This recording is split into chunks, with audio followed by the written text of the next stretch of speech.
Hoy es martes 21 de marzo del 2017. Arrancamos programas con la mirada puesta en el el Conservatorio Jesús Guri de Vitoria-Gasteiz, porque hoy a partir de las 7 de la tarde, cuarta audición de esta 11ª edición de Ondas de Jazz en la ciudad, con la presencia del quinteto de Rubén Salvador. Que que nos viene a presentar su último trabajo, un trabajo editado aquí en el País Vasco y que que nos acerca a ese jazz no tan puro, con algunas fusiones y con rasgos, incluso si me lo permiten, de clásico muy acentuados y muy interesantes, con una técnica de tocar realmente la trompeta de Rubén Salvador que exquisito. Al piano, un buen amigo mío, Sacha Soriasu, un gran compositor a nivel nacional, compositor y además compositor de los grandes, está con grandes figuras nacionales e internacionales como compositor, es un hombre que hay que tener en cuenta. Hilario Rodeiro está en la batería, Javier Mayor estará al contrabajo, les decía, Sacha Soriasu estará al piano, Julen Izarra saxo y Rubén Salvador la trompeta ya Ruger. Bueno, ahí les tenemos, ese es un vídeo que tenemos en esta casa, que da un poco color a lo que va a ser esta tarde el concierto en el Conservatorio Jesús Guri de Vitoria-Gasteiz. Por cierto, esa partitura, Acúfeno, es el nombre del disco. 7 de la tarde, entrada completamente gratuita hasta llenar aforo, y créanme que se llena. O sea que si quieren acercarse, que sepan que tienen que ser previsores, cuando menos. Dicho esto, antes de ir a la tertulia, que ya saben que los martes solo tenemos una tertulia, hoy es una cosa excepcional, y vamos a hablar también de tatuajes después de la tertulia. Pero quería poner el foco de atención también, si me lo permiten, en el debate que se está dando desde ayer en el Ayuntamiento de Vitoria-Gasteiz con el tema de las ayudas sociales. Un debate ayer en el que, entre otras cosas, hay que tomar nota, porque al Partido Popular lo volvieron a dejar solo todas las fuerzas, absolutamente todas las fuerzas. Es más, presentó una enmienda a la totalidad a la reforma y al proyecto de ayudas sociales, propuestas hechas y estudiadas por los técnicos de Vitoria-Gasteiz, por los funcionarios de Vitoria-Gasteiz, y el propio Partido Popular le dice a los técnicos, le dice, enmienda absolutamente todo lo que tú dices. O sea, no estoy de acuerdo con lo que tú dices, con el trabajo de los técnicos, de esos a los que les ponemos en valor a veces para lo que nos interesa, y para lo que no nos interesa no necesitamos todo el valor y toda la responsabilidad que tienen, evidentemente. Ayer Pello López de Munain, el teniente alcalde de la ciudad y además concejal de Políticas Sociales, le recordó a Ainhoa Domaica que no se puede hacer trampas, no se puede mentir de forma tan vil, en el sentido de sacar un informe la semana pasada, que aquí estuvimos hablando de ese informe, un informe que el Partido Popular alegaba que era firmado y que fue desarrollado por los técnicos, y ayer Pello López de Munain le recordó que ese informe no lo firmó ningún técnico, que se negaron a firmar ese informe. Y es más, no solo se negaron a firmar, sino que no estaban de acuerdo con ese informe, que Ainhoa Domaica debió de pedirlo hasta la saciedad que se hiciera para tener argumento del efecto llamada, que va solapado al mensaje del Partido Popular con respecto a las ayudas sociales, todo lo que tenga que ver con ayudas sociales y regis, y sobre todo lo que tenga que ver con aquel, el diferente. Yo lo quería decir, es más, creo que hasta Óscar Fernández les llegó a decir, el portavoz de Irabasí les llamó, creo que les llegó a decir que son reflejo de las políticas de Trane en Vitoria. Incluso, es decir, que el debate tuvo un tono un tanto, duro, si me lo permiten. Pero sí que es verdad, ¿no?, que estamos viendo cómo el tema de la palabra yihadista aparece de forma constante, como que todo aquel que accede a las ayudas sociales es un yihadista. Es una cosa curiosa, ¿no? Es como, repito, es como en el Partido Popular hay 3 mangantes y todo el Partido Popular es un mangante. Pues no, yo les digo a los del Partido Popular que están equivocando. Ni todos son unos yihadistas, está claro que fraude hay, nadie lo niega, pero está claro que ni es tanto lo que se está diciendo, ni tampoco son todos yihadistas. Creo que esto ya queda claro, y si no ha quedado claro debería de quedar bastante más claro de lo que es. Pero dicho esto, sí que es verdad que duro debate y que, a ver en qué acaba hoy. Absolutamente entendemos, o yo entiendo que con la inmensa mayoría que hay en el pleno del Ayuntamiento de Vitoria-Gasteiz, evidentemente se quedará solo el Partido Popular ante una situación que yo creo que es la que busca, sinceramente. Desde un punto estratégico en esto de de la política es lo que yo creo. Buscan el aislamiento en ese sentido para que pobres, fíjate, siempre defendiendo a los nuestros y encima se quedan solos porque los otros quieren darle el dinero a los de fuera. Bueno. Luis Javier Tellería, buenos días. ¿Qué tal? ¿Todo bien? Muy bien, sí. Me has dicho que has venido en moto, ten cuidado, ¿eh? Sí, me das mucho miedo con tu moto. Sí, no, pero en 20 años que tengo esta moto solo he tenido un golpe, o sea que... Ya, pero vaya golpe. Tienen que pasar otros 20 años más. Un golpe, pero vaya golpe, ¿eh? O sea, no te pegues estos humos, ¿eh? O sea, cuidado, ¿vale, Luzja? Vale. Charlie, yo creo que Charlie lo que le pasa es que no quiere ir contigo en el coche. Bueno, se lo pierde. Sí, va a llover y se mojará. Eso es mentira, voy muy a gusto con él. Tenemos unas conversaciones muy agradables. Pero hoy no he tenido otra opción que venir en la moto, no tenía otra posibilidad. Charlie, buenos días. Buenos días. Oye, que no sé, he hecho este speech de introducción, que no sé si estáis a corriente del tema de lo que está pasando en el ayuntamiento, pero es que... Mira que yo he dicho que no iba a hacer campaña a favor de nadie, ¿eh? que iba a intentar eludir ciertos mensajes o ciertos comentarios que creo que además hacemos flaco favor trayéndolos a las tertulias, y sé que no puedo, pero es una cuestión a veces de moral, ¿no? Me toca de verdad la fibra, me toca mucho la fibra. Entonces no sé qué opinas, bueno, no sé qué opinión tenéis y además supongo que os están pasando información de lo que está pasando en el ayuntamiento, pero de alguna forma, sí. ¿Cómo lo valoráis? Sí, bueno, has hecho una editorial, ¿no? Antes de la tertulia has hecho una editorial y yo participo bastante de ella. Yo creo que desde la perspectiva política el Partido Popular parece que no ha aprendido, sigue en lo mismo, pero sigue empeñado en que ahí tiene un caladero de votos. Un caladero, desde mi punto de vista, absolutamente irresponsable, porque está lanzando unos mensajes tergiversados y parece que es los de aquí frente a los de allí, y tenemos que empezar a analizar qué son los de aquí y qué son los de allí, y además a los de allí los acusa de violadores, de yihadistas, de terroristas. Entonces, todo ese debate entreverado con esas palabras gruesas que suelta genera un cierto calado. No le importa, tú lo has dicho, no le importa quedarse él solo en esa defensa, pero él sabe que no va a sumar más allá de lo que tenga que tener, porque los demás cada vez están más en desacuerdo. Pero hay que destapar definitivamente esa estrategia, esa táctica del Partido Popular de criminalizar a todo lo de fuera, valorar solo lo de aquí, como si lo de aquí y lo de fuera fuéramos distintos. Entonces somos personas que unos vienen, otros van, hay buenos y malos en todas partes, buenos y malos desde la ética que cada uno pueda establecer, pero no se puede seguir manteniendo ese discurso perverso porque puedes aglutinar una cierta cantidad de personas que te puedan seguir porque puedan entender o puedan creer que eso es así, pero no estás más que creando simas entre partes de la sociedad y otras partes de la sociedad, crispación para no solucionar absolutamente nada y además mostrar cada vez unos rasgos de deshumanización más brutales. Entonces, desde esa perspectiva, creo que es absolutamente reprochable y hay que intentar neutralizar. Quizás no es bueno tanto los medios de comunicación o intentar extender todo esto porque efectivamente vas creando un debate falso, lo trasladas el debate falso a la calle, pero desde esa perspectiva, a pesar de todo, si ellos se empeñan, tendremos que sumar y decirles somos más los que pensamos que todos somos seres humanos, que los derechos que se establecen son para aquí, para allá, para todos los que están aquí, y vamos a intentar hacerlo racionalmente, vamos a luchar contra el fraude. Solo faltaba, como que aquí las instituciones vascas no están pensando en que si hay fraude van a por él. Por supuesto, otra cosa es que se te cuela como se cuelan por cualquier otro sitio los fraudes, en Hacienda también.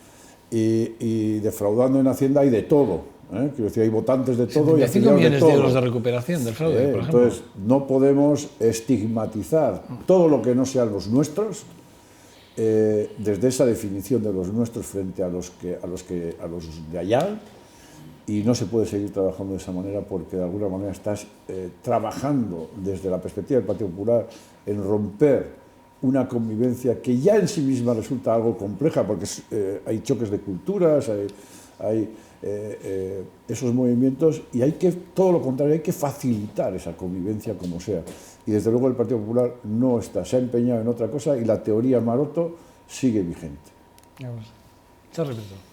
Sí, yo haría una reflexión que la vengo haciendo desde hace bastante tiempo con todas aquellas cosas que están en la política y tienen una relación o una posibilidad de fraude de una forma, bueno, pues, con una cierta notoriedad, ¿no? Fundamentalmente el fraude hoy está muy asociado a determinadas políticas sociales y también determinadas políticas fiscales.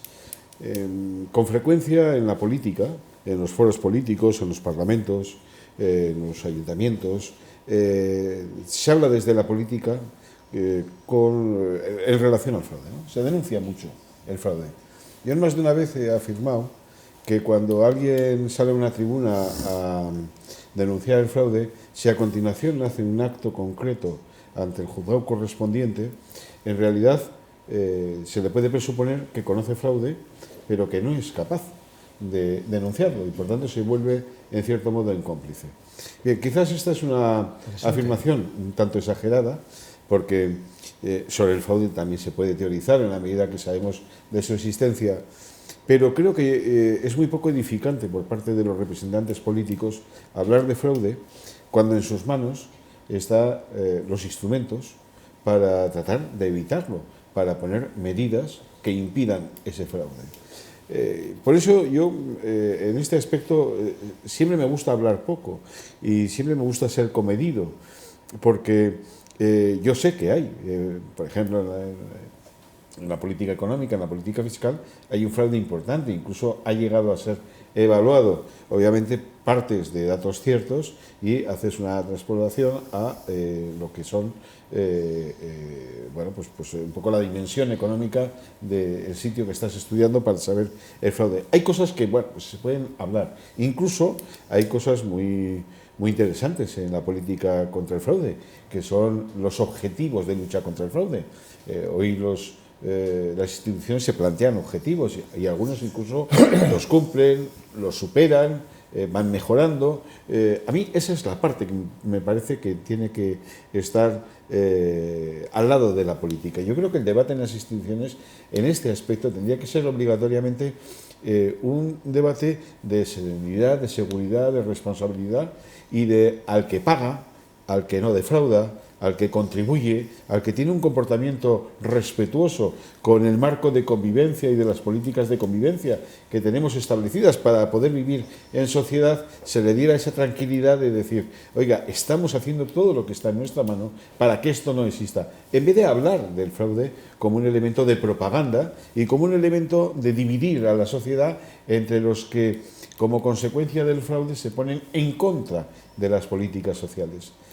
Cuando además en los últimos tiempos, y esto también lo explicaba Pello López de Munain el otro día, en los últimos tiempos se está invirtiendo totalmente lo que es la pirámide en relación a quiénes son los beneficiarios de las políticas sociales. Él decía que cada vez hay menos censados, digamos, inmigrantes y menos en las ayudas y cada vez hay más en lo que son nacionales, sí, los porque, correcto. entre otras cosas,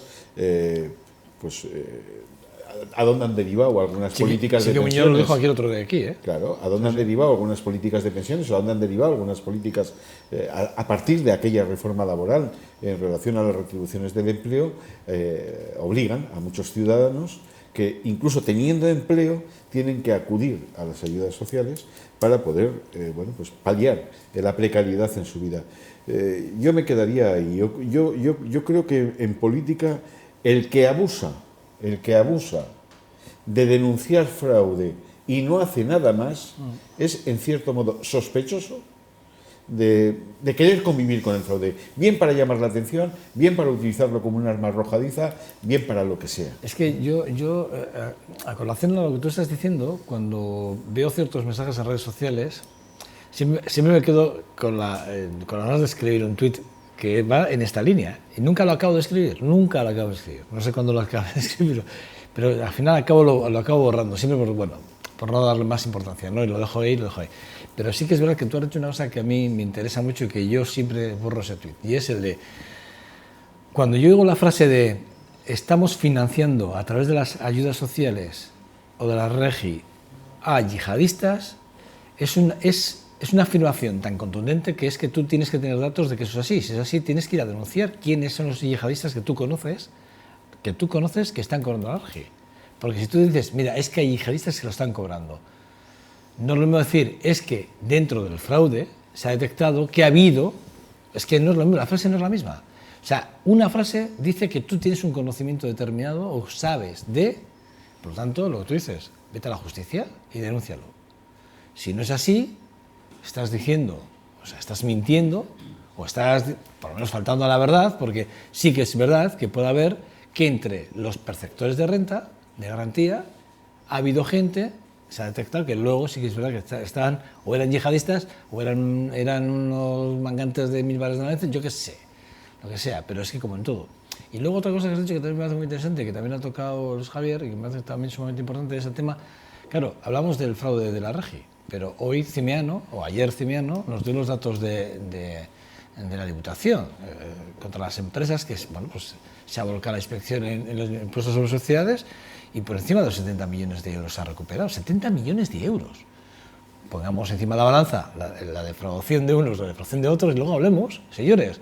¿Por qué no nos centramos en lo que realmente es el de fraude y vamos a la parte esa más populista, que es lo que yo entiendo? El problema es, en cualquier caso, trasladar que hay gente que defrauda aquí, allá, en una subvención, en fiscalidad, en no sé qué, y hay gente que no defrauda. Y entonces la sociedad se tiene que poner a favor del que no defrauda. Esa puede ser una brecha lógica, es decir, todos tenemos que aportar al sistema general. Lo que no se puede hacer es criminalizar a los de fuera, llamarlos a todos yihadistas, llamarlos aprovechateguis y alabar a los de dentro frente a los de fuera. Eso es lo que no se puede hacer. Entonces se entreveran los mensajes, se entrevera el yihadismo o la pederastia con los de fuera, con los de dentro, con el fraude, se entrevera. Cuando habría que sesgar simplemente, hay fraude, no hay fraude, hay unos que defraudan, otros que no sabemos quiénes son, pero el que defrauda de aquí o de allá está mal. Es decir, en el fondo, cuando un trabajador o una empresa te hace una obra en casa y te cobra sin IVA, está defraudando. Cuando tú aparcas en el centro de Gasteiz y no pagas la OTA e intentas colar a ver si no te pasa uno de esos de OTA, estás defraudando. Es decir, esto es mucho más complejo en ese sentido. Entonces, yo creo que hay que hacer más sensatos. Bueno, eso es picaresca también, pero bueno, que sí que es verdad. Sí, pero en cualquier caso hay que hacer más sensatos que todos los mensajes y no se puede seguir insistiendo en lo mismo porque, bueno, esto no nos va a llevar a nada correcto. Ahora, si alguien cree que puede ser inmoralmente político para captar votos en un momento porque cree que eso, pues él mismo se autocalifica. Yo creo que es lo que está pasando. Sí, yo solo añadiría un apunte, y es que además la posición del Partido Popular, tanto en Álava como en Euskadi, está impidiendo algo que sería muy sano, y es determinadas leyes prácticamente están en permanente reforma. Es decir, tanto las leyes fiscales en relación a la lucha contra el fraude fiscal como las leyes sociales en relación con la lucha contra el fraude en lo social, tendrían que ser leyes de permanente revisión, porque en la medida en que se van detectando modelos de gestión más eficaces, modelos de control más eficaces, modelos de inserción más eficaces, modelos de contribución más eficaces, todo esto tendría que estar en permanente movimiento y en permanente revisión y en permanente mejora. ¿Por qué no se hace? Pues entre otras razones porque el Partido Popular genera un debate y una división tan artificial en relación a que hacer en ese contexto determinadas cosas es tan antisocial que los demás partidos no queremos jugar a esto. Es decir, el Partido Popular, aparentemente en una idea de querer limpiarlo todo, de querer hacerlo todo más digno, en realidad lo que se constituye es en un dique para impedir reformar determinadas leyes que tienen necesidad de ser reformadas, pero que al colocarlo en esos términos tan antisociales, nadie quiere seguir esa estela, ese juego, ¿no? Y yo creo que esto también debería de hacerles reflexionar un poquito, porque la verdad es que están taponando mucho la necesidad de revisión de determinadas leyes por esa actitud tan sectaria y tan antisocial. Una cosa está clara, y el dato lo habéis dado vosotros, es verdad que cada vez hay, lo de la inversión de la pirámide es verdad, Y uno de los datos que se apuntan desde varios observatorios en ese sentido es el de que efectivamente el inmigrante, el que ya trabaja en nuestra ciudad, entonces está asumiendo trabajos, responsabilidades que, por ejemplo, los autóctonos no queremos. Y por lo tanto, quiero decir, ese tipo de cosas se están dando y por lo tanto el autóctono es el que más, al final, acaba teniendo acceso más a la seguridad que el propio inmigrante, que se adapta a cualquier tipo de trabajo porque tiene necesidad y porque quiere trabajar. O sea, esto es una de las cosas que hay que tener en cuenta y hay, en esta dirección ya se apuntan datos, y son datos importantes. Yo espero tener de aquí a un par de semanas uno de estos informes que hablan precisamente de estas, ¿no? De cómo la epidemia se ha invertido y cómo está afectando a los distintos sectores del trabajo en la provincia y en Euskadi en general. Y es súper interesante y veremos ahí exactamente, comparativamente con los perceptores de rentas de garantía, exactamente cómo esto, efectivamente, es un paraguas que va cobijando en función de dónde y qué necesidades. Esto es así, ¿eh? Bueno, lo vamos a ver en breve. Oye, valoración, me gustaría mucho además, vuestra valoración es súper importante. Con el tema del desarme de ETA, ¿qué opináis de la decisión del desarme y del proceso que se va a dar, cómo se ha planteado el proceso? ¿Cómo lo valoráis? Creo que por un lado, yo ayer hacía un discurso, igual era excesivamente pesimista, pero yo lo digo, ayer yo decía aquí que me preocupa los discursos de ciertos partidos que están instalados en el bloqueo. Me da la sensación que es bloqueo, porque no entiendo, ¿no? Al final yo me preguntaba, ¿pero es una buena noticia o no es una buena noticia? Es una buena noticia que llega tarde, pero que en cualquier caso no necesariamente no tiene solución porque llegue tarde. Es una buena noticia desde nuestra perspectiva, desde la mía. Es una buena noticia porque es un paso más para, de alguna manera, para pasar de organización armada a organización desarmada. Y ya solo le queda quitar organización, y ya será el siguiente paso. Entonces, desde esa perspectiva, independientemente de la teatralización que se pueda hacer o que se haya querido hacer, de los bloqueos, de que efectivamente España y Francia no han querido, pues se han sujetado a su legalidad y también a sus estrategias, también a sus estrategias políticas. En el fondo, seguimos en una pelea de cómo recordar la historia de lo que ha podido ser.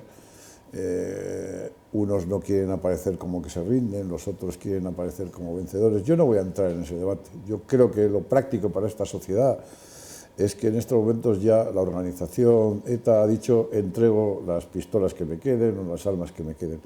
Han buscado un sistema que me puede parecer mejor o peor, han buscado a lo que ellos llaman la sociedad civil, determinada gente que está dispuesta a entregar a la justicia francesa un papel con, digamos, georreferenciados los sitios donde tienen las armas. Pues perfecto. Con el Comité Internacional de Verificación, que va a verificar que eso es así, y se acabó. Otro paso más. En ese sentido, si a nada que todo el mundo sea prudente, espere simplemente que el hecho acontezca, hasta ese día, yo creo que se han precipitado. El único error que veo es que se han precipitado a la hora de decir lo que va a ocurrir, porque de aquí al 8 de abril quedan días y, por tanto, el ruido mediático que se pueda producir pues podría llegar a distorsionar lo que es, insisto, con la teatralización que cada uno quiera, una puesta de armas a disposición de la justicia y, por tanto, de la sociedad, que dice: oiga, démelo ya está usted desarmado, y, por tanto, ya damos un paso más, nos quitamos otro miedo más de posible vuelta o lo que queramos pensar. En ese sentido está bien, y lo único que pido es, creo que lo lógico es que todo el mundo sea prudente, mantenga sus posiciones políticas y jurídicas, pero que deje hacer en este proceso para que de verdad sea efectiva esa entrega, esa lista de locales donde puedan tener sus armas, y con eso hemos dado un paso muy decisivo a la espera del definitivo, que sea la disolución, con lo cual desaparece ya el nombre organización y, por tanto, se pueden dar otros pasos en otro sentido que tienen que darse tarde o temprano para que esta sociedad se vaya normalizando cada vez más. Pero yo, desde luego, creo que es una buena noticia, que por tarde que llegue es buena noticia. Entiendo que quieres decir que los pasos que hay que dar serán la de la disolución, será, bueno, primero despejar la duda, bueno, la duda no, saber esos casos que están todavía que están en investigación por delitos de sangre, tal, no sé qué. Que quiera resolver, pero entiendo que todo esto, no, pero la organización terrorista debería de tener esa información y facilitarla y facilitar que esos miembros que están... Creo que a la organización le corresponde entregar el armamento. Más allá de eso, supongo que, aparte que vaya usted a saber lo que queda de la organización de lo que fue.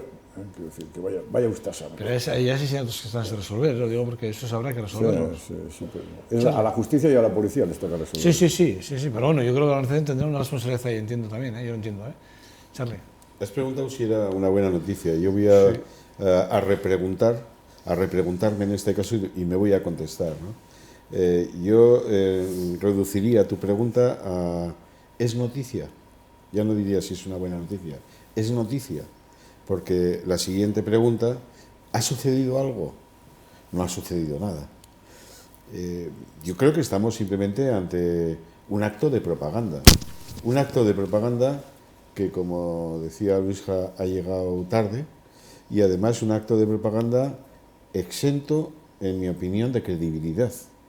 Porque ETA llegó tarde a la democracia en este país, tuvo la oportunidad en la transición política de haber cesado y de haberse incorporado a unas libertades, y fundamentalmente cuando en este país se hizo una amnistía general y se hizo un borrón y cuenta nueva en relación con la etapa del franquismo.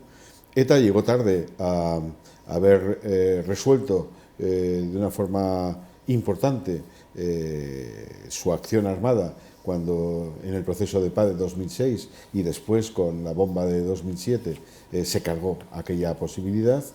Y ETA, después de haber hecho hace 5 años aquel anuncio del cese de la acción armada, también llega tarde a lo que es 5 años después la no entrega de armas. ¿Qué es lo que van a entregar? ¿Qué es lo que no van a entregar? ¿Qué es lo que tienen? ¿Qué es lo que no tienen? ¿Qué es lo que han adquirido a través de los robos o a través del mercado negro? Bueno, todo esto van a ser incógnitas que nadie las va a despejar y que nadie las va a resolver. Por lo tanto, yo no le daría a ese anuncio, no le daría de momento casi ninguna credibilidad. Yo creo que la credibilidad tiene que venir de mano de la policía y la justicia francesa y española. Francesa porque se presume que la mayor parte del armamento está en suelo galo, escondido. Entonces, bueno, yo creo que son ellos los que tienen que, de alguna forma, en función de los informes que tengan, de lo que sepan que ha sido robado o ha sido adquirido, si está o no está, porque además no olvidemos que todavía hay 300 asesinatos sin esclarecer, que buena parte de esas armas podrían dar información sobre esos 300 asesinatos y que se supone que esas no aparecerán nunca o intentarán que no aparezcan nunca. Por lo tanto, sobre esto hay muchísimas incógnitas. A mí no me valen a este respecto como elementos de credibilidad la propaganda de ETA, ni tampoco la de gente que supuestamente es mediadora, es artesana por la paz y este tipo de cosas que para quien nadie les ha elegido, que se eligen a sí mismos y que además muestran siempre en esas labores una enorme simpatía con lo que en su momento y hasta las circunstancias actuales ha significado todo ese mundo en relación a ETA. Por lo tanto, a mí me vale lo que los gobiernos digan, los instrumentos de la democracia puedan decir a este respecto en la medida en que se vaya materializando. Ahora, a fecha de hoy hay una propaganda de que se van a entregar armas y de momento no ha sucedido absolutamente nada. Y hasta la fecha, después de aquel simulacro de entrega de armas que fue una parodia trágica y absurda, después de aquello, es decir, ese es el rigor y la seriedad con la que se ha planteado este asunto anteriormente, que a todos aquellos mediadores además les dejó con el culo al aire porque formaron parte de aquella escena de teatro que fue un auténtico fracaso. Bueno, pues después de aquello, lo único que se ha conocido es que tanto la policía francesa como la española han ido encontrando zulos, han ido encontrando armas, han ido desbaratando muchas de las cosas que todavía están en manos de esa banda terrorista, y yo creo que eso es lo que cuenta. Lo demás está por ver. ¿Cuál es el papel que yo ayer lo preguntaba y también lo quiero preguntar, vosotros además que estáis como parlamentarios vascos, cuál es el papel que debería asumir a partir de este momento la izquierda abertzale? ¿Si debería asumir algún tipo de papel o no?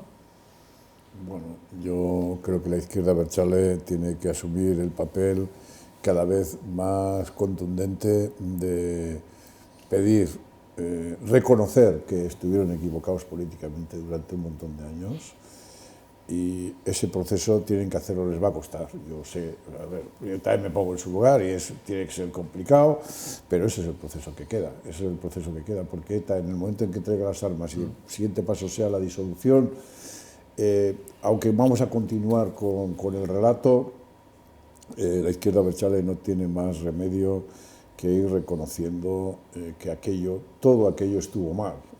La frase de matar estuvo mal, tienen que ir asumiéndola e interiorizándola, no solo decir la expresión, sino interiorizarla y de alguna manera tirar para adelante con los nuevos formatos de sociedad que estamos creando. Entonces, desde esa perspectiva, creo que tienen que hacerlo. De momento están acompañando en esta teatralización que he dicho yo, diciendo que, bueno, que los gobiernos español y francés bloqueaban la entrega de armas.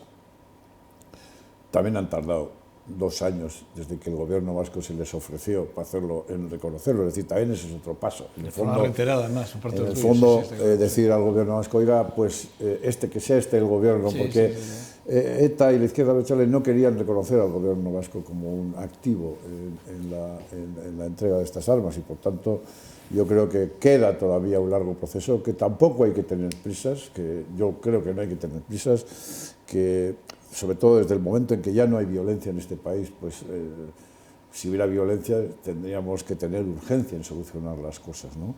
Aunque probablemente la violencia remanente que queda, como en la universidad o tal, tiene que ver con unos rescoldos de que hay trozos de la izquierda abertzale que no terminan. Ayer ya leíamos algún titular en ese pero sentido, también tienen sus excisiones, y en ese sentido también hay que poner en valor todo eso, analizar todo eso que está ocurriendo, pero desde luego ser claros con la izquierda abertzale que tienen que dar pasos de alguna manera en la restauración de la memoria y en intentar acercarse, y para eso hay también una ponencia de memoria y convivencia, ¿no?, en el Parlamento Vasco, que es donde se tiene que resolver el proceso de una cierta convergencia de todas las voluntades de los representantes en el Parlamento para intentar, bueno, si no hacer un único relato, que eso es imposible, intentar unificar los variados relatos que puedan quedar ahí, unificar o coordinarlos o cohesionar. Yo creo que Bildu y Sortu no tienen necesidad de consejos por parte nuestra, ¿no? A los niños, cuando están en una edad en la que se educan, pues hay que decirles cosas de lo que pueden, de lo que deben hacer.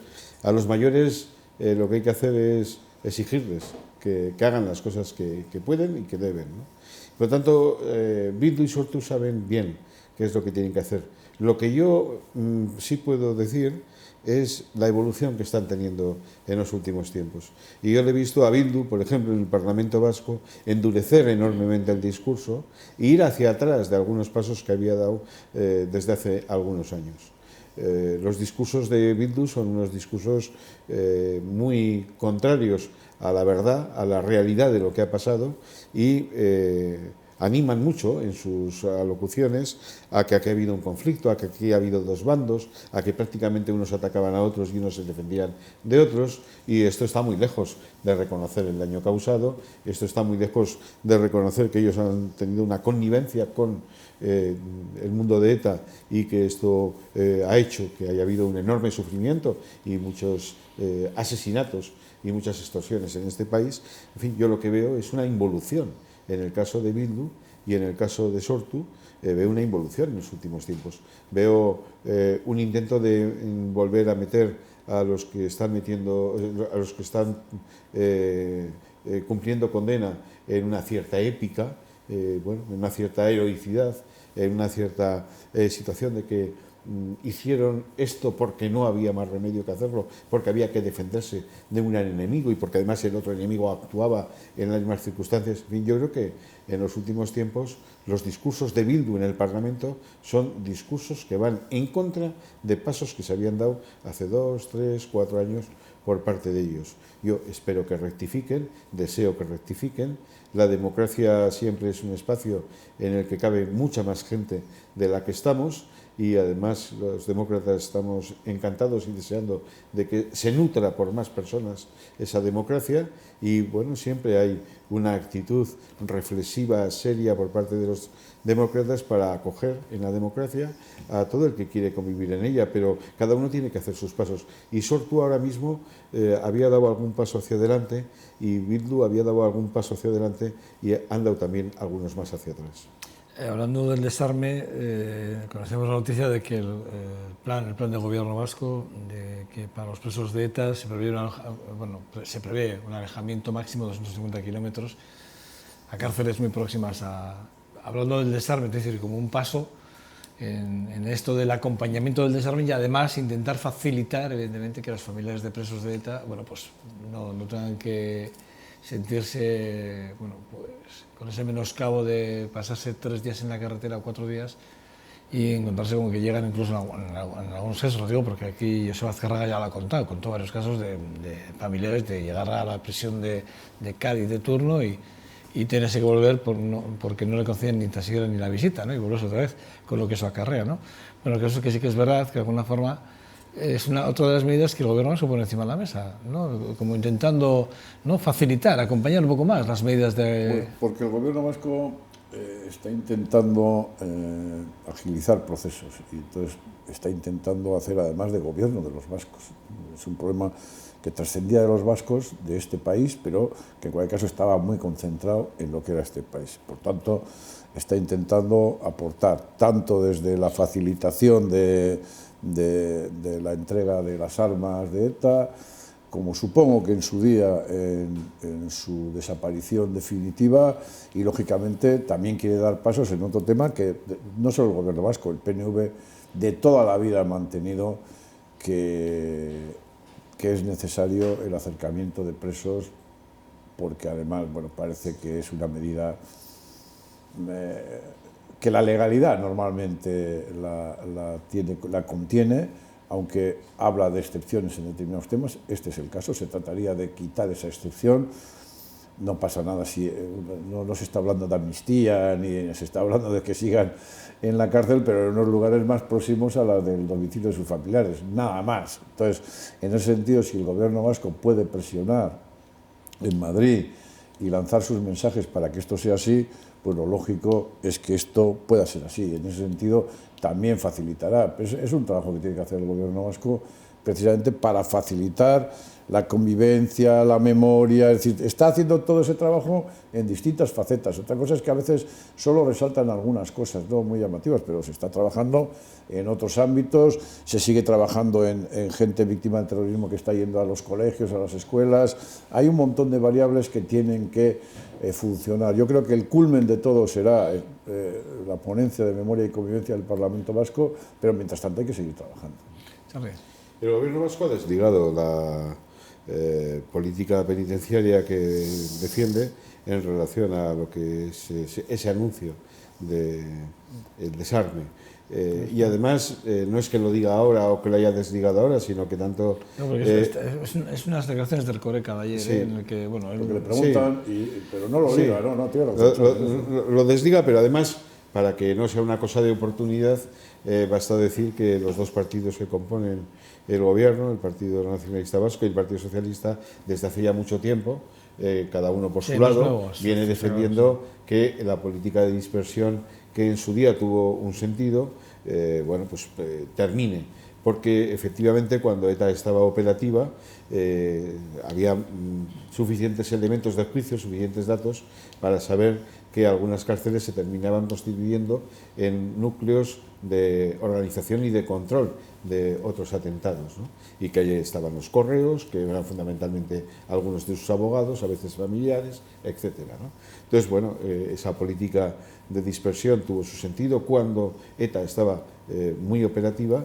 En estos momentos no parece razonable mantener esa política de dispersión porque, bueno, pues se pueden facilitar cosas desde un punto de vista humanitario, se pueden facilitar cosas, aunque la política de dispersión, que ha sido juzgada y sentenciada, también es correcta y ha sido además juzgada y sentenciada muy recientemente. Por lo tanto, bueno, es una política más de la política penitenciaria que en estos momentos, en mi opinión, no tiene ya una razón de ser, y por eso el Partido Socialista se ha manifestado en más de una ocasión con que es razonable que se vaya haciendo un acercamiento, cumpliendo con una serie de condiciones, porque la cárcel tiene que tener un objetivo de reinserción y, por tanto, el preso que está pidiendo un tratamiento más favorable a sus intereses debe de también participar favorablemente en la reinserción, debe de hacer esos gestos, esos pasos, pero bueno, en la medida en que eso se vaya cumpliendo, nosotros estamos de acuerdo con el acercamiento. Tienen mucho valor porque vosotros habéis sufrido en vuestras carnes durante muchísimo tiempo la persecución, y está claro que siempre que a uno le persiguen, hablar desde la generosidad de la cual habláis, para mí tiene mucho más valor, si me lo permitís, por resaltar un poco, porque sí que es verdad, ¿no? Cuando uno no se ha sentido perseguido puede hablar y, bueno, pues puede hablar desde un punto, pero cuando se habla desde la persecución, desde que te han asesinado a tu compañero de al lado, desde que has tenido amenazas en tu teléfono, a tu familia, no sé qué, este tipo de cosas. Bueno, oíros hablar, la verdad es que a mí me parece que es un gesto de generosidad que os lo agradezco por otro lado. Dicho esto, sí que es verdad que hay que dar pasos adelante. Es decir, vale, el desarme está ahí, hablábamos probablemente de esos 300 casos sin resolver, esas armas probablemente tienen que ayudar, van a ayudar, la organización terrorista igual tiene que facilitar también en ese sentido, pero la sensación de bloqueo que hay, ¿cómo? Porque existe, se lo estamos palpando, ¿no? Estamos viendo los mensajes de Emmanuel Rajoy y del gobierno de Francia, en el que el único paso que es la justicia, pero en Irlanda no ha pasado exactamente como está pasando en España. Es decir, allí sí que es verdad que el IRA ha sido mucho más serio que la organización terrorista de ETA desde el minuto uno. También es verdad que se planteó el desarme, se pusieron las armas, se pusieron nombres, se pusieron listas, se habló de todo tipo, se habló de conformar políticas o no, inclusive se habló de todo. Pero aquí es que da la sensación de que eso no avanza, ¿no? Es la sensación que yo tengo, no sé. ¿Cuál sería el punto de inflexión para romper con esos bloqueos? Yo no tengo muy claro cómo tienen que hacerlo. Creo que, al menos España, yo creo que España está marcándole a Francia en ese sentido, porque es un problema más de España por otro que lado, de Francia. Y en manos del Partido Popular, pues, que ha utilizado también a veces el victimismo como un arma política. En estos momentos la lucha contra ETA es un arma política también que tiene el Partido Popular, y por tanto no puede ceder en parecer que negocia, porque se le echarían encima. Entonces yo creo que está pillado un poco en ese esquema, pero es un bloque. Por otro lado, también decir, oiga, solo me ciño a lo judicial, pues eso me parece razonable, ¿no? Es decir, puedes pensar que parece razonable, aunque podía haber habido gestos políticos un poco de facilitar el proceso, pero tampoco querían vestir eso de un proceso negociador, que yo también lo entiendo. Perdóname, no pueden vestirlo. ¿Cuántos gobiernos españoles han tratado de negociar con ETA? Que sí, pero ya resulta que ya no queremos negociar. No, pues, ahora es cuando igual porque ya todavía no es un problema. Redoblar. Porque ya no es un problema. Pues entonces, sí. Como mucho, el problema lo podemos tener en esta sociedad, en la sociedad vasca, de convivencia. Por eso es el gobierno vasco el que se ofrece, porque seguimos teniendo un problema de interpretación de lo ocurrido, de contar lo ocurrido, y por tanto eso influye en nuestra propia convivencia diaria. O en los debates del Parlamento, como ha dicho Charlie, pues todavía tienen sus puntos de inflexión serios. En los últimos 2 meses lo hemos visto en el Parlamento. que también yo creo que tiene que ver con mensajes internos entre ellos, donde también la propia izquierda abertzale tiene que ponerse de acuerdo en un concepto, y en estos momentos hay algunos que no quieren ceder nada, otros que están dispuestos, y por tanto ahí tienen un conflicto, de ahí vienen las escisiones, y por tanto uno puede ubicar esas inflexiones de discursos de la izquierda abertzale en un problema de intentar que vayan todos unidos, que eso también tarde o temprano en el futuro lo valoraremos. Yo valoraré el hecho de que gente en la izquierda abertzale, consiga llevarlos a todos juntos, no permitiendo excisiones más allá de anecdóticas. Y ese es un valor. Eso, la sensación es que el gobierno español no es consciente. Entonces, bueno, como están en un relato muy concreto, que es hemos vencido, hemos derrotado, que puede que sea así, pero que vestirlo permanentemente de esa manera no es la mejor manera de hacer las cosas, sino que hay que dejar que pase. Bueno, a lo mejor en este momento, vía gobierno vasco, se puede conseguir por lo menos que en vez de ser proactivo de una manera, se inhiba un poco y permita que eso ocurra sin que tampoco sea, digamos, bloqueador del proceso que se está produciendo. Pero el relato, ¿cuánto de importante es el relato más que la disolución de la organización terrorista? Porque la ponencia de paz y convivencia... Pero la disolución no tiene ningún problema. Va a la organización, manda un comunicado y dice: nos hemos disuelto, se acabó. No tienen que ir al registro de asociaciones a borrarse porque no están en el registro. Es decir, no tiene más que decir. En eso el gobierno español no tiene ninguna responsabilidad. Sí ha podido tener en un bloqueo de entrega de armas porque, insisto, estábamos en la pelea de relatos, y porque además el gobierno del Partido Popular está encasquillado en un concepto político que necesitan vender en España, y por tanto eso bloquea. Y ETA ha intentado vender su producto, y ese choque de ventas de producto, de relatos, ha chocado y no ha permitido. Por eso el gobierno vasco ha sido el que se ha ofrecido para decir: oiga, déjense cada uno de lo suyo, utilícenme a mí, que voy a intentar buscar el camino intermedio. Y eso es lo que creo que estamos en estos momentos. Dale. La verdad es que están mezclando muchos conceptos que todos ellos merecerían una reflexión. Decías, todos los gobiernos quisieron negociar con ETA, porque ahora hay tantas dificultades para tener una relación. Claro, es que hay actitudes que en su momento, en su tiempo, tienen un sentido. Después ya no tienen un sentido. Cuando los distintos gobiernos quisieron hacer una negociación con ETA para terminar con la acción armada, es cuando ETA estaba matando, y en ese momento tenía sentido parar las muertes y utilizar a veces, bueno, pues procedimientos no demasiado visibles, pero que pudieran resultar eficaces. Pero claro, es que eso era en un tiempo en el que ambas partes podían hacer algo por acabar con los asesinatos. En estos momentos las cosas han cambiado, porque ETA renunció a cualquier acuerdo, a cualquier entendimiento y a cualquier negociación para acelerar su disolución y el dejar de matar. Y tuvo que ser un endurecimiento de determinadas políticas, tuvo que ser una mayor coordinación entre policías, tuvo que ser una actitud más contundente de la justicia la que fue haciéndole reducir a ETA su capacidad, y la que al final nos ha llevado a este procedimiento. Por lo tanto, las cosas son distintas si se analizan en su tiempo o si se traen a un tiempo en el que han perdido ese sentido. Se habla del relato. El relato es decisivo, el relato es importantísimo.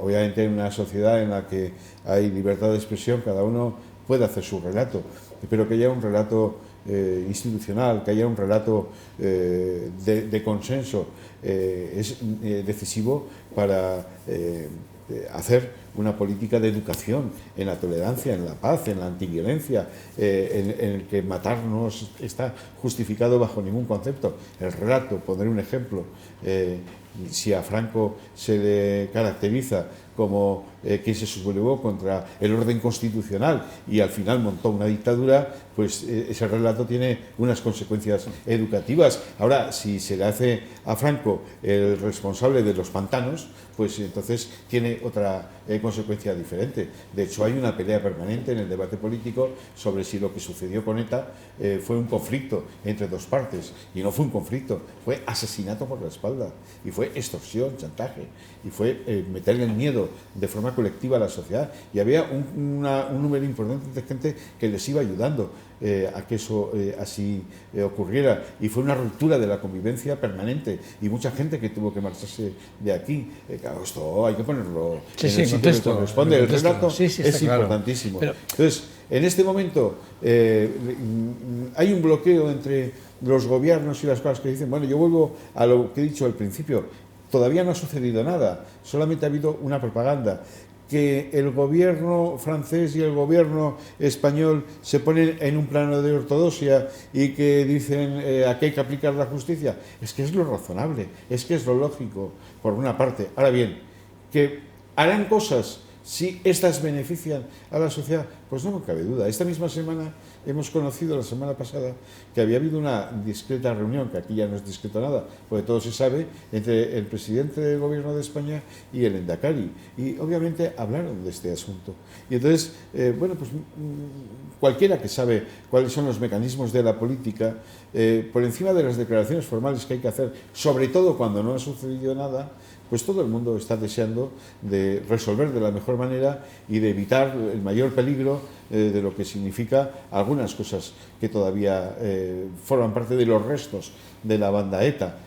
Cualquiera que tenga dos dedos de frente se puede imaginar que en caseríos, en determinados lugares por donde puede transitar gente, pues hay explosivos, hay armas, en fin, hay cosas que pueden en un momento determinado atentar ya involuntariamente contra la propia ciudadanía. Bueno, eso tiene, desde el punto de vista político y de la seguridad ciudadana, tiene necesidad de abordarse y de resolverse, ¿no?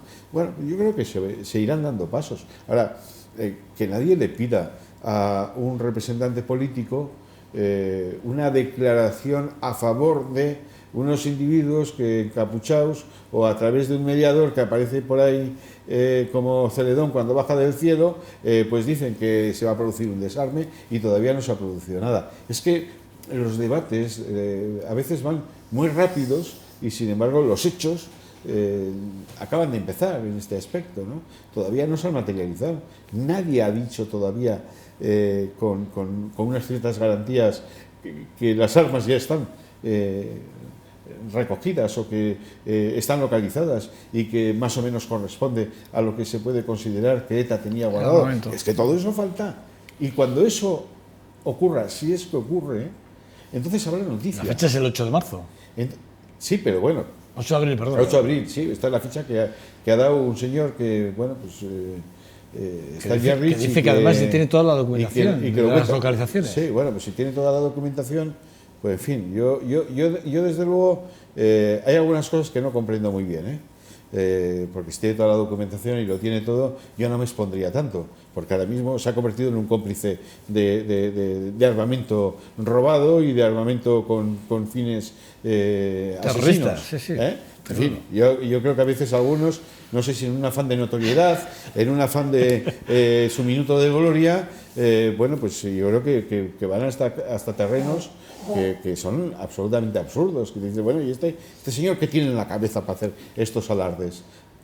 Porque la verdad es que algunas de esas declaraciones son para decirle, va, usted, en fin, es que está, si lo tiene todo, usted está retrasando la entrega de las armas. Bueno, Charlie, una pregunta antes de... ¿Cómo ves la disputa cara al Congreso de junio? Está ya en puertas, ¿Cómo ves las disputas? Ya, bueno, Susana Díaz ya ha dicho que candidata, autobús, todo el aparato a favor de Susana Díaz. ¿Cómo lo ves? ¿Qué valoración haces? Bueno, pues yo espero que ya que nos hemos dotado de este sistema, en el que mediante primarias pues surgen diferentes candidatos que necesariamente por ser diferentes candidatos tienen que remarcar diferencias de objetivos políticos como partido, incluso de modelo de partido, de modelo de organización, etcétera, pues yo lo que espero es que este debate sea un debate edificante, que sea con contraste de ideas, que no sea bajo sospechas de esta cosa, la otra y la de más allá, que sea un debate respetuoso, que sea un debate que permita hacerlo en una actitud de compañerismo hasta el Congreso y que permita que después del Congreso esa actitud de compañerismo y por tanto de unidad, de lealtad al proyecto, se pueda sostener. En fin, yo espero que sirva para eso, porque la verdad es que en este país yo creo que todavía tenemos poca cultura de compartir espacios de debate de una forma tranquila y de una forma serena, ¿no? Parece que cuando hay muchos candidatos, los unos a los otros se tienen como que despellejar, ¿no? Y hablar más de aspectos internos que poco importa a la sociedad a la que sirves y no tanto de proyectos políticos, ¿no? Yo espero que los proyectos políticos tengan más peso, que las diferencias tengan más peso. Yo creo que el Partido Socialista tiene necesidad de hacer una reflexión en profundidad sobre su política de alianzas, sobre su política económica y social, sobre cómo encara la globalización, sobre cómo se reconstruye una socialdemocracia europea. Yo creo que tiene necesidad de hablar de fiscalización para poder garantizar ese modelo de bienestar que nosotros defendemos. Entonces, en fin, yo sí creo que tiene retos, que sí tenemos retos para debatir y posicionarnos. Espero que ese sea el debate. El Partido Popular va a aprobar los presupuestos con total probabilidad en Madrid, con el apoyo del Partido Nacionalista Vasco. Que yo sepa todavía no, ¿eh? Con total probabilidad. No. Y con un voto del Partido Socialista. Y con un voto del Partido Socialista. Lo digo, ¿eh? No, eso es lo que parece que sí, todo pinta que va por ahí. No, eso hay que explicarlo bien, porque hay una verdad y luego hay una especulación a ese respecto. Hay un diputado de Coalición Canaria. Es un independiente. Sí, es un independiente que formó parte de nuestras listas porque era la forma de garantizar ese diputado por esa circunscripción, si no se perdía en favor del Partido Popular, y hubo ese entendimiento allí, que luego tiene otras contrapartidas en las propias Islas Canarias, y es un hombre, es un cargo público que es independiente y que tiene obviamente su libertad de actuación. Si él toma la decisión de hacerlo, no será una decisión inducida por el Partido Socialista. No. ¿Seguro? Seguro. Lo tengo yo claro. No, porque además él lo dejó claro al principio. Sí, lo que pasa es que ha hecho unas declaraciones hace poco en Cadena Ser, creo que fue esta semana, que son un tanto sospechosas, pero bueno, vamos a ir viéndolo, paso a paso. Charly, muchas gracias. Gracias, un placer. Dejarte de diría, cuídate, ¿eh? Ten cuidado con la moto, que sí, ha hecho cierre, que da de llover. Vale. Ten cuidado, ¿vale? Vale. Te queremos mucho, no queremos verte toda lesionado. Vale, gracias. Bueno, nada, hacemos una pequeña pausa para la publicidad y vamos a hablar de tatuajes. El tatú, esto que hoy se ha hecho, de ellos se ha hecho una forma de vida. De hecho, yo creo que ya hoy no hay nadie. Bueno, yo por lo menos no tengo tatuajes, pero bueno, hay muchísima gente que no sé, pues igual estamos aquí 10 personas, pues probablemente entre las 10 personas, seguro que hay uno que tiene un tatuaje, seguro, o dos. Vamos a hablar del tatú, que es una cosa muy interesante, y vamos a ver pros y contras, también es verdad, no todo el mundo se ve de hacerse un tatú o puede hacerse un tatú. Venga, hasta ahora.